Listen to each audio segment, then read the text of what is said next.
Hey, what's up, guys? I hope all is well with you out there. Today we're going to talk about the new HBO Max original series called Love Life, starring Anna Kendrick. This is a contemporary take on the romantic dramedy, and it centers on Darby, played by Kendrick. She's a woman in her 20s living in New York, and this anthology series maneuvers through her life both personally and professionally as she journeys through love and insecurities to find her happy place in life. So let's get into this series to see what it adds to that romantic comedy format.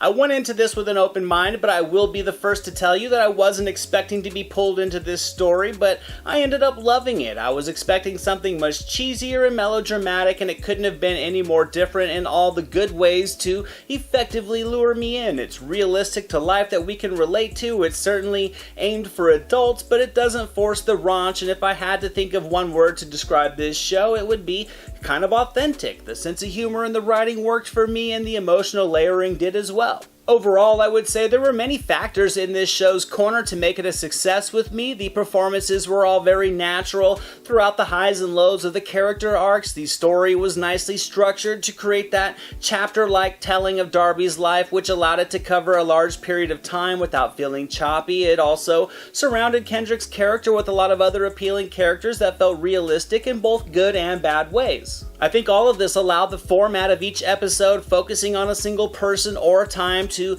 effectively be able to blend into a larger story over the course of the 10 episodes surprisingly smoothly. Each episode focuses on a love interest of Darby, a friend of hers, or a specific time in Darby's life, and I found this approach to the storytelling to be extremely refreshing. This format keeps the subplots to a minimum, and it really allowed each of the supporting characters to have their moment for leaving an impression on the story, which they took advantage of. As for Anna Kendrick, I absolutely loved what she delivered in this series. I felt she was perfectly cast as Darby. Kendrick, to me, is just able to deliver both adult independence and innocent naivete when the character calls for it.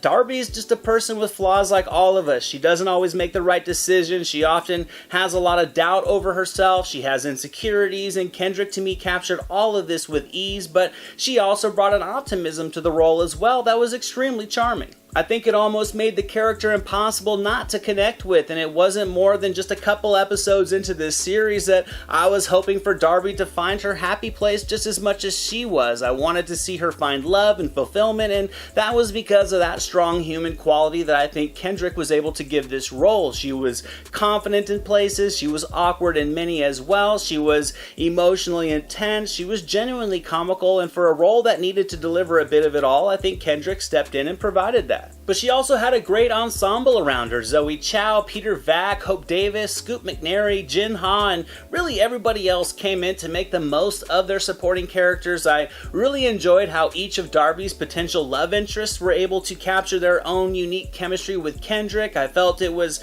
really this subtlety that was able to realistically portray the struggle of dating and just the difficulty of finding the right one who's going to last inside of this overall narrative that explored love. I thoroughly enjoyed Hope Davis in this series. She was excellent as Darby's mother. I really connected to the dynamics of their strained relationship and how all of it translated back to the main storyline. The growth in their relationship, very heartfelt. I think it made all of their scenes together very endearing and very emotionally charged.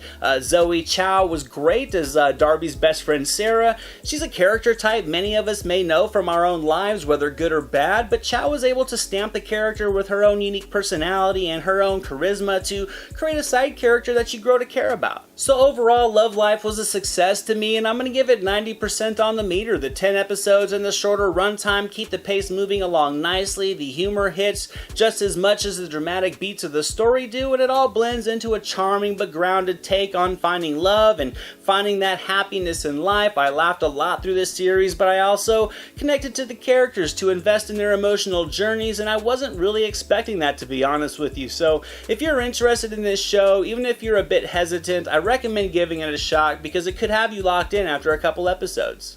Thank you so much for watching this video, guys. I hope you enjoyed it. If you did, drop it a thumbs up, leave a comment below. I'd love to talk movies with you guys. Share it with your friends, and without question, hit that subscribe button and the notification bell so you can never miss a video. Here are some links to some recent reviews just in case you missed them. All my social media links and the link to our official website are down in the description below, and I'll catch you next time.